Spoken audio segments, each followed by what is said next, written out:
Bokolia bo sepela parce que si to pesi binongo pona kolia, c'est bien moi votre humble serviteur Grady Mouya, ibenge de la presse congolaise balobi lelo très méchant parce que batmo va mettre sakana Grady Mouya, balobi Grady Mouya, bon mon akeka mukete bango mo babenganga petit mais costaud. Ka bino mo benganga petit mais costaud lelo bombo sakana Grady Mouya. Na epsaka bino nyonso ngaso meki nanga okuta na batu lokola les amis de César ngadi na peso mbote joli bongele yo pena fona longola chapeau mokonzi joli bongele to so bo meki bo okuta na batu lokola ba joli bongele ba Milton Manzambi bo okuta na bango ba ave na ngai Dorset kedo wa pemela bo okuta na bango donc so meki na Grady Mouya okuta na dernièrement na auto sala micro baladeur ya Koffi Olomide nde ba agressaki ndenge a betaki danseuse nae na mboka Kenya et na zuba menace ya osakana te menangi na éclairci batu bo comprendre bino batu bosolanda Grady Mouya lelo ngai Grady Mouya na kokioza la contre Koffi Olomide te parce que aza star nene ya mboka Congo mais na sala kaka pona ko servir bino batu bozotala biso donc o nyonso eza actualité o nyonso des informations tozana pona ko informer bino donc biso musala na biso ezali ko informer et alors ceux qui tozo informer tolingi te bozong saka ba menace na ngambo na biso et o nyonso abenga kinga pona ko menacer ngai pona grand mopao ngana na ba respect et belé na Koffi Olomide po aza muto yo asali fierté pe azo continuer ko sala fierté ya mboka Congo alors yo soko za mukala soko za nani je ne sais pas ya Koffi Olomide oza pona obenga nga pona menacer ngai nazo ebiso lelo ke non makita na yo ekoi na mai donc Grady Mouya ndazana ibenge de la presse congolaise et yana mutu moko te aya osimbise Microsoft César ngadi et yango na opesa ka batuka devoir rendez-vous na micro donc na zawana toujours esika mote na kei na zawana alors soki information ezali nga na robima na sala musala nga ko pesa information et tant na sala ki émission wana nga na lobaki eloko te bongo lo so esalami to bomba ngo poani parce que internet déjà batiaki ba image na ba Facebook to mona déjà ba image et to telegram opao ala kisaki même danseuse a demandé que ça faux mais tant akiti na kini ye moko aki asengi pardon to landa ki on a ba télé asengi pardon et pas mamie la lekaki et pas qui encore confrère ngai ba grand na RTGA lekaki ba chaîne ebele asengi pardon alors eloko ezala ki faux pourquoi sengeli yango pardon.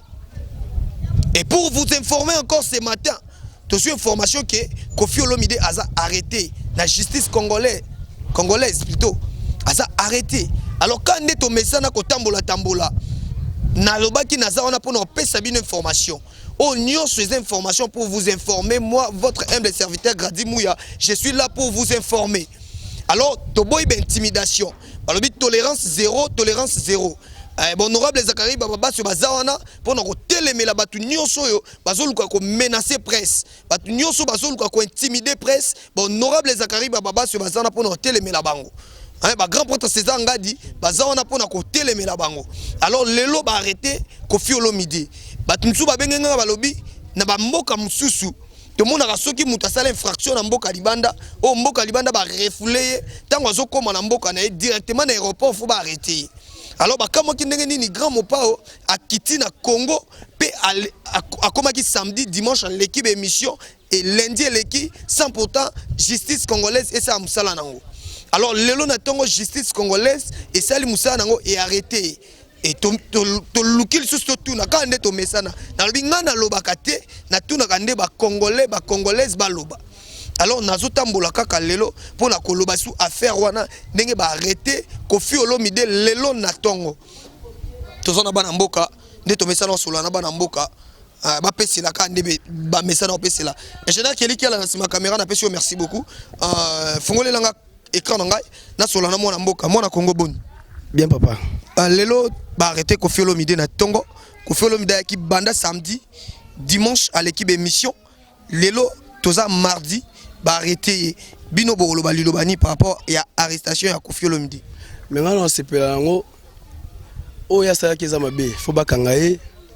po anité pona ko banga Koffi to ko banga Koffi te Koffi aza mutu ndenge mutu nyonso ndenga zalaka ndenga naza ndenge yo pe ndenge oza fo kanga ye fo justice sa musana ye ki so bambongo na ye fo kanga Kofi. Alors ndenge bakangi yo osengi nini justice ezo talo na minute o parce que Kofi azo servir biso na musique ya bien. Kofi asengaki déjà pardon na bino o boza ba fan na ye asengaki pardon na justice na biso asengaki mutu nyonso pardon. Alors lelo justice malgré pardon ya Kofi Olomide mais bakangi kaka bino sko bo senga na justice ni. Bon to senga na justice yata senga biso pardon et bongo famille o ya ye mutu ya salaki likambo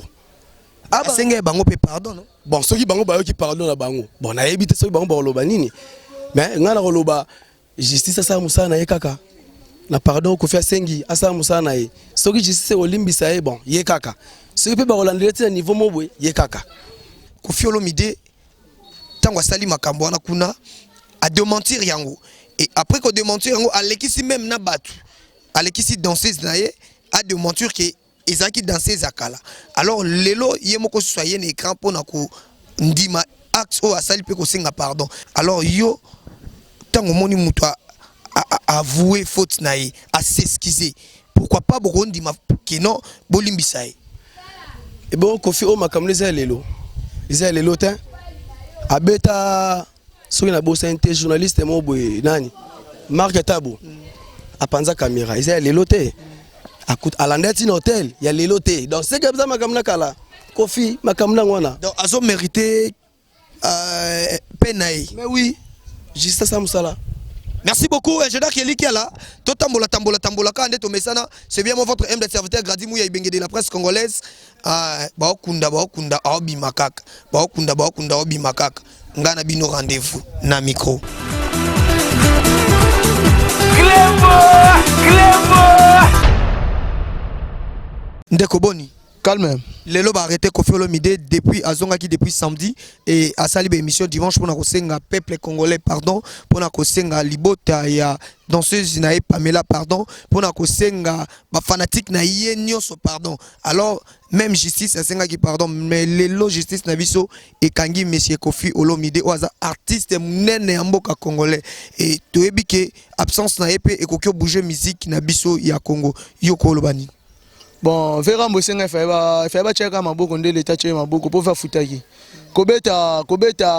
ata mwana na yo voyager ne libanda ya mboka kobeta ekuna. Ya desa makasi esenga ka justice che maboko donc gouvernement congolais vraiment izo samsana ngona ndenge mo ya calme. Ba pardon na ye. Oko senga pardon biso to limbisio bon ko mutema mutu na kati. Et toke na analyse oyo Kofi Olomide alekisi danseuse pour na ko démontrer que eza danseuse na bangote o azalaki membre effectif na groupe na ye. Alors lelo alekisi sasengi pardon et lelo justice kangi analyse wana yo sale ondeni te azamoko na bango wana ezaka ke yo kende leka loba ke ya biso te après ye moko ye lisu na ba émission totala ke ngobison so dimanche totala ki veut quoi d'accord o heureusement na zaki prudent likolo na nge komagite likolo komagite moyebi ko beti ye moko loba ngo ke likolo komagite likolo comité mozo senga bolimbi c'est pour ani va futaki va bache maboko donc le croix d'accord au mérité au sali pour au sala sala ngopé de trop au beta trop mon rayo danger balaso que l'état dans danger ko le rayo donc aux danger te aux mutu neti mutu nyonso donc l'état la so que yaza likolo ya après nzambe zaye pour mona que nous arayo te après nzambe zaye dans le croix d'accord siko ndeko nanga itozala batu to raisonner malgré tout quand mon père sala ki mabe asengi pardon bichon toyoka ki a reconnaître mabe na ye et quelque part l'état tant bozo senga l'été sala et lo kwa bongo soki et kateli ba tant ezebele est-ce que musique na biso tozo banga te ke ekoki ko zwa moi ba ekoki tengama o fabrikas aloba tengama eko tengama bo banga te pona ndule tengama nango te so be na che ekacha kabeta ngo kala na yo kangote et tenga matin net ba concert tout ça déjà na vacances na poto bazo ya ba poto bazo kitakine siko tango yoka absence ya Kofi na ba kermesse banine tu vois pas que musique na biso quelque part parce que banda ba combattant ba tellement ba bete ba yoka sou ba musique ba concert mais tango kitakine ba na poso yoka mo ba concert on a tu vois analyse on a des gradimu ya ibengazo lobela venyo kalonga zali VJB pas zali et les gars bien. Merci beaucoup, merci beaucoup. Bah propos tenir ça yé nga na lobby ba popo teneza ye nga na lobby na moni ndeko nga musu azawana ndeko kokota na plateau ya gradi mo to beta mo lisolo boni ndeko bien lelo Koffi Olomide aza déjà arrêté na justice congolaise yo lobby lobani bon l'état et ça musanango parce que acte sala kiwana libana mboka iko ezalo kumu te pona mboka na biso mais quelque part il faut retala il faut bayoka et penan pourquoi sala bongo po aza pe nyamate aza mutu aza Koffi mais aza mutu abotama na mwasi na mbali donc bakolanda te kaka na acte asalaki mais faut retala pourquoi asalaki bongo tout monde même na bazidane balinga bafuta bamongo ebele mais ce que er balandeli makambo nyonso ya asalaki action mais avant action eleko elekanaki wana yo nanga toyebi te de faut koyoka ye mais aboyaki na ye ko se justifier asengi ba pardon pona batu bayoka balimbisa ye mais le rappel justice et ça la musala nango parce que eza violence faite à la femme baolandela banda kuna bazongisi ye akomi awa batike samedi akitaki na batongo mais lelo na tongo bakangi ye do toyebi te makangami quand même vite akoma kuna ndenga kosamba nde pe tokomona keno bakosakite na ye mais biso toka bapire petit mopao tokolemba ye te potalaka Koffi donc sans ye mawa musique à Congo na ebité quoi toi ina bon vite j'ai compris que yo za fan déjà ya Koffi et bani déjà alors nde Koffi akebongo senga liloba moko na justice congolaise na koyoka bonne musique yo Koffi apesa biso olobi nini na justice na biso na bosanité mon cordon Mario Mbongo ya yo yango wana olobani na justice na biso donc justice asala musana akatango bien donc Koffi azana ba avocat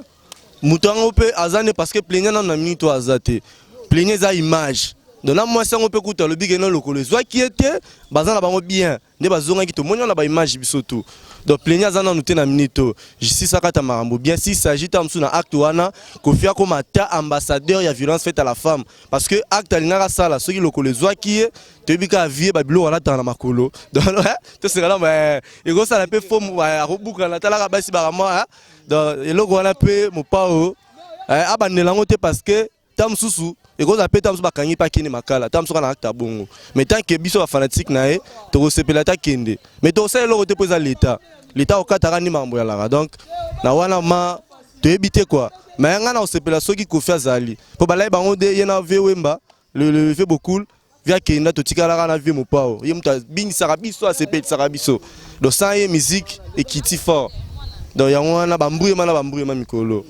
ndeko boni Malam papa. Lelo bakangi Koffi Olomide na tongo par rapport ya eloko asalaki ya kobeta danseuse na ye et yo olobani ni na justice congolaise basala nini parce que to moni justice lelo nde na tongo Koffi akoma banda samedi mais lelo na tongo bakangi ye yo olobani bon ngai ona okoloba pona Koffi moboti nyonso na ndaku tangu mwana sali mabe avant obimisa mabe ya mwana libanda il faut fandise na kata ndaku otalisa ye mabe wana comme ça mwana mbala sima soka zongeli mabe wana wana nde papa o réagir mais mbala moko ba réagir bongo te na mboka mupaya pe plus obeti susu mwana na yo ya ndaku opesi batu mususu penzela basala nini basala pe su buzoba wana eza bien te pona ve na biso to yebi oza muta mabe ya kala mais il faut boma moto na babiloko mususu limbisa baleki balimbiso mais comme si justice kangiye ba faire justifier à se comprendre mabe oya c'est nini asali na mboka ya libanda kobeta mwana na yo exploser na miso bato za bien te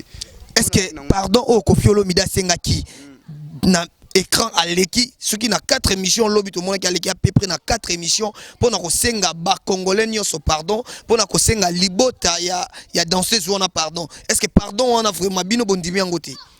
kondima pardon to ko boya pardon ezate ke po ya sali déjà mabe moko sima yo ko senga pardon na suka ezaka te lokola ya sala ki mabe fo ba mona pe mabe ya leta pe fe sa nini emona na po ye pas réagir ngo sumba mi baleti eza mabe ko sa mutu mabe oyo zaka ne libanda ya mboka bosko so mutu mususu ya kota te papa mabe merci beaucoup bino boso menasenga est-ce que ngam na lobby ngana otuna ba question ba ozong silanga ba réponse ngana bino to continuer rendez-vous na micro na mboka boni malam papa actualité eza toujours na terrain to ebi ke Koffi Olomide salaki mabe na mboka mopaya alors azongi na mboka na asengi déjà bolimbisi et bino ba congolais boboyi kolimbisa Koffi Olomide ti justice e kangiye olobani na likambo wana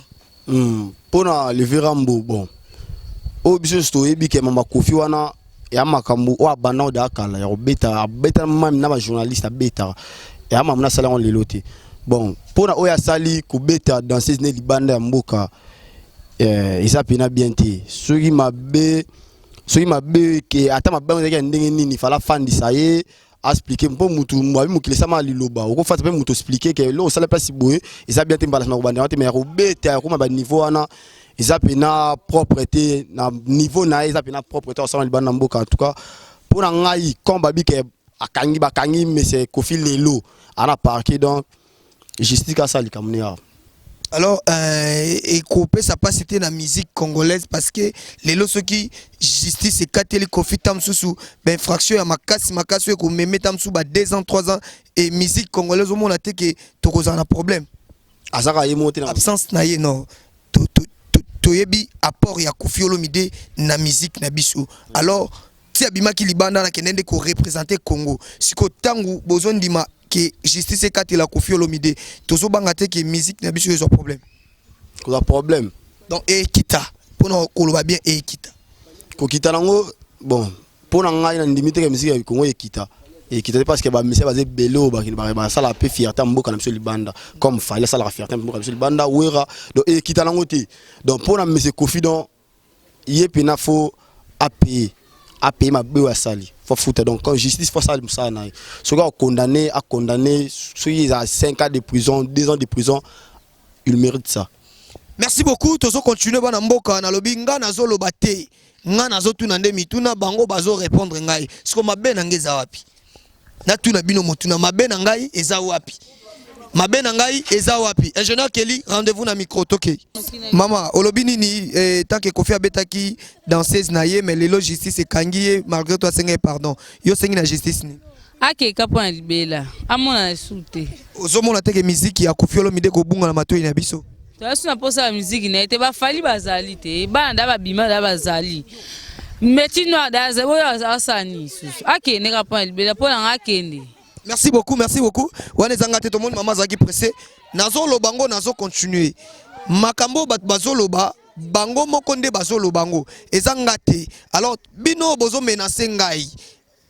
Nga nazawana nazana bave na ngai bazo mona musala na ngande nazo sala ndeko boni. Bien. Yo olobini ni na likambo ekomeli Kofi Olomide lelo justice na biso ekangi yo olobini. Bon. Pour ngai on verra mbasa li faux hein. Wane za pena acte mo asali a fouté ma bé, a fouté fort et fort. Siko olobi nani o sengi nani na justice na biso oyo ba zwi makambo na maboko na bango. Mais justice ça musana e. Elo re mona ndana ba TV. To mona na ba image. Donc justice ça musana e. Elo lo beza sustain. Merci beaucoup. La commune suka ya masolo ya mokola lelo ya interview ya lelo na komi na suka na robosa na te kopesa mbote na Glody Kumanzamba Norvège mto asimba émission mto asimba Gadimuya kabaka bangu chiku na les champions ozaona pour soutenir Gadimuya na bosani yote mama Emily Nzemba na Londres motema tous pepele ya mbetolo yope na kobosa no jamais Sylvie Mouyaski moi c'est mobali moko te kadiomona na bosani binote mami Ifomba iso na iso na bosani te masana ngai